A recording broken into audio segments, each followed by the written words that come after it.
Hi guys! Welcome back again to my channel. This is Zyra V. So for today's vlog, I'm gonna try to cook chicken pesto and let's see if masarap or hindi. So basic lang siya, so I'm just gonna cut this chicken breast. After I cut this chicken breast, ilalagay na natin siya ng seasoning. So to season it, I'm just gonna put salt. Guys, malinis kamay ko And then, pepper. Gusto ko maraming pepper. Garlic powder. Wait lang. Haluin muna natin. Mas masarap pag kinakamay. I'm just gonna put more pepper. And then, after that, I'm gonna put a little bit of sauce. Nito. Ayan. Then, I'm gonna mix it. Ayan. So, yeah, I decided to use spoon na lang to mix it. Make sure evenly ang paghalo, ha? Wow, kala mo talaga, chef! Pero, yeah, syempre dapat even.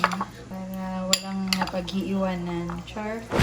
So, after this, ibababad lang natin siya. And then, I'm gonna cook the pasta na. What you want? You will? I will have you, Mommy. Okay, thank you. Look, say hi to the camera. Okay, come on, come here. Ah! No, left. No. Move. Left. Move left. Move left. Move left. Move left. What are we gonna do? Careful. We're what? This. It's a chicken. Put it back. Wow, thank you. Oh, let's tie your hair. Come on. So that you're beautiful. Tie your hair. Oh, come on. We're gonna tie your hair. Because when cooking, there's no...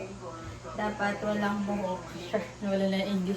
Stay here! So, the only thing we have is itong macaroni pasta. So, try natin. Pero mas masarap kasi sana kung linguine, kineme, pasta, or like, basta. Pero kahit ano naman pasta, siguro, pwede for as long as nakakain, diba? So, ayan. Try naman natin ang macaroni pasta. So, guys, na-realize ko, wala pala kaming olive oil. So, nanay ko, bumili ng olive oil sa kanto. At saka, sabi niya, instead of macaroni, since bibili naman siya, sabi niya, bibili na lang din siya ng linguine pasta. So, let's wait for her. But right now, look at this girl! Say hi to everyone! Wow! I like your hair. Oh, That's grandma's! grandma's dress too. No. Yeah. Yeah, that's Zoe's dress. Can I see your dress? Yeah. Wow! Commercial break. We need to wait for Grandma. Don't remove your face mask. Do you like your dress? Yes. Grandma is there. Nada. Grandma! So we have olive oil. Slippers. Ayan. And then, spaghetti pasta! Wow, thank you. Be careful, okay?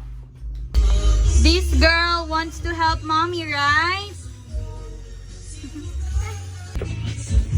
Wow, thank you. I will help. Okay. 1, 2, 3. You put water. Wow! Yay! Thank you! So guys, don't judge my cooking on how to cook pasta. Basta yung basic lang, like salt, oil, tas wait for it to boil. Tapos saka ko ilalagay yung pasta. So, since wala kaming oven, mas nadali sana yun. Ipiprito ko na lang yung chicken namin while waiting sa pasta. Ayan. Multitasking tayo dito, mga beshies. Char!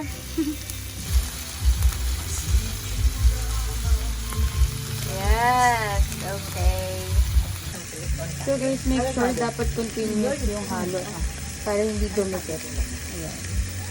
Alam niyo naman yung basic. So, ayan. Basta kailangan continuous lang yan. Ang ikot. So, now, tapos na ako sa chicken. Ayan. Matatapos na rin siya. Tanggal ko na ng tubig. Ayan. Para malaman niyo yung parang texture, try kumuha. Tapos, try nyo i-taste kung medyo matigas pa, ganyan, or not. So, ayan. Since tapos na ako sa pasta and sa chicken, the next is I'm gonna do the sauce. Okay, so we're gonna put this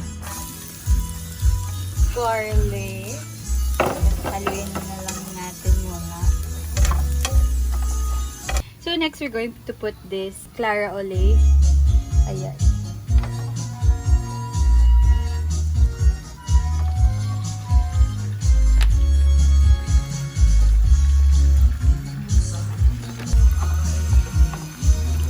Ano pa kaya? Sa-edit lang natin kasi sayang. Tingnan nga natin kung meron pa. Meron pa konti. Ay, wala lagyan ng tubig. Baka hindi.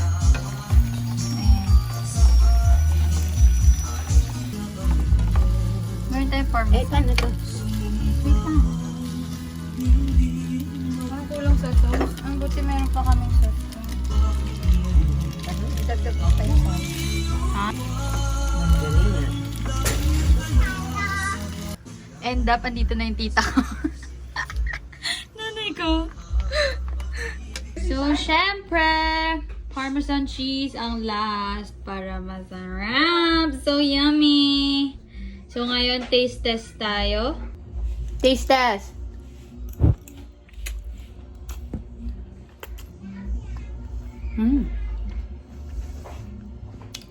Harap. Pero nakulangan ako sa sauce. But, everything's good. Sarap, Mai. Yummy.